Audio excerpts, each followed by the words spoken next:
Item ಯಾವುದೇ ಇರಲಿ try ಮಾಡಿ ಆಚಿ ಚಿಕನ್ ಮಸಾಲಾ. ಒಂದೇ ಒಂದು ಮಳೆಗೆ ಬೆಂಗಳೂರು ತತ್ತರಿಸಿ ಹೋಗಿದೆ. ನಗರದ ವಿವಿಧ ಭಾಗಗಳಲ್ಲಿ ಮರಗಳು ದರಾಶಾಹಿಯಾಗಿವೆ. ಮಲ್ಲೇಶ್ವರಂನಲ್ಲಿ ಬುಡ ಸಮೇತ ಧರೆಗುರುಳಿದಂತ ಮರ. ಇದರಿಂದಾಗಿ ಬೈಕ್ ಜಖಂಗೊಂಡಿವೆ. ಬೀದಿ ಬದಿ ಅಂಗಡಿಗಳಿಗೂ ಕೂಡ ಎಫೆಕ್ಟ್.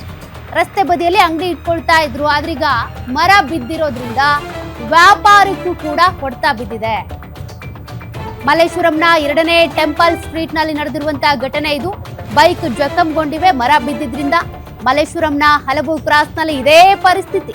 ಮರ ಧರೆಗುರುಳಿದ ಕಾರಣ ರಸ್ತೆಗಳು ಬಂದ್ ಆಗಿವೆ.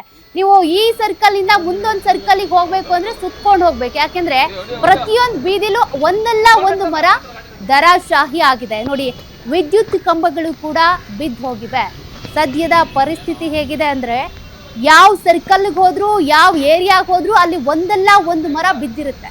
ಇದರಿಂದಾಗಿ ಅಕ್ಕಪಕ್ಕ ಅಂಗಡಿ ಇಟ್ಕೊಂಡು ವ್ಯಾಪಾರ ಮಾಡ್ತಾ ಇದ್ದವ್ರಿಗೂ ಕಷ್ಟ. ಮಲ್ಲೇಶ್ವರಂ ಭಾಗದಲ್ಲಿ ಪ್ರತಿನಿತ್ಯವೂ ಕೂಡ ವ್ಯಾಪಾರ ಮಾಡ್ತಿದ್ರು, ಆದ್ರೀಗ ಮರ ಬಿದ್ದಿದ್ರಿಂದ ಅದೆಲ್ಲವನ್ನು ತೆರವುಗೊಳಿಸೋವರೆಗೂ, ಕಾರ್ಯಾಚರಣೆ ಕಂಪ್ಲೀಟ್ ಆಗೋವರೆಗೂ ಅಂಗಡಿ ಓಪನ್ ಮಾಡಂಗಿಲ್ಲ.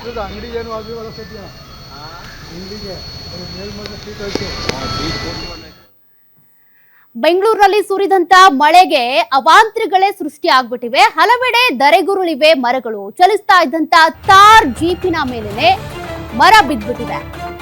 ಸ್ವಲ್ಪದ್ರಲ್ಲೇ ಅದೃಷ್ಟವಶಾತ್ ಬಚಾವಾದಂತ ಯುವತಿ. ಮರ ಬಿದ್ದು ತಾರ್ ಜೀಪ್ ಜಖಂಗೊಂಡಿದೆ. ಮರ ಬೀಳುವ ದೃಶ್ಯ ಡ್ಯಾಶ್ ಕ್ಯಾಮೆರಾದಲ್ಲಿ ಸೆರೆ ಆಗಿದೆ. ಕಾರ್ನ ಡ್ಯಾಶ್ ಬೋರ್ಡ್ ನಲ್ಲಿ ಸೆರೆ ಆಗಿದೆ. ಅದೃಷ್ಟವಶಾತ್ ಸ್ವಲ್ಪದ್ರಲ್ಲೇ ಆ ಯುವತಿ ಬಚಾವಾಗಿದ್ದಾಳೆ. ಅದೃಷ್ಟ ಇದ್ದವ್ರು ಬಚಾವ್ ಆಗ್ತಾರೆ, ಇನ್ ಕೆಲವ್ರು ನೋಡಿ ಅಲ್ಲಲ್ಲಿ ಮೃತಪಟ್ಟಿದ್ದಾರೆ. ತಾರ್ ಜೀಪ್ ಮೇಲೆನೆ ಬಿದ್ದಿದೆ. ದೃಶ್ಯವನ್ನ ನೀವು ಗಮನಿಸ್ತಾ ಇದ್ರಿ. ಎಂತ ಭಯಾನಕ ದೃಶ್ಯ. ಚಲಿಸ್ತಾ ಇದ್ದಂತ ಸಂದರ್ಭದಲ್ಲಿನೇ ಆ ದೊಡ್ಡ ಬೃಹತ್ ಗಾತ್ರದ ಕೊಂಬೆ ಬಿದ್ದ್ಬಿಟ್ಟಿದೆ. ಯುವತಿ ಬಚಾವ್ ಆಗಿದ್ದಾಳೆ.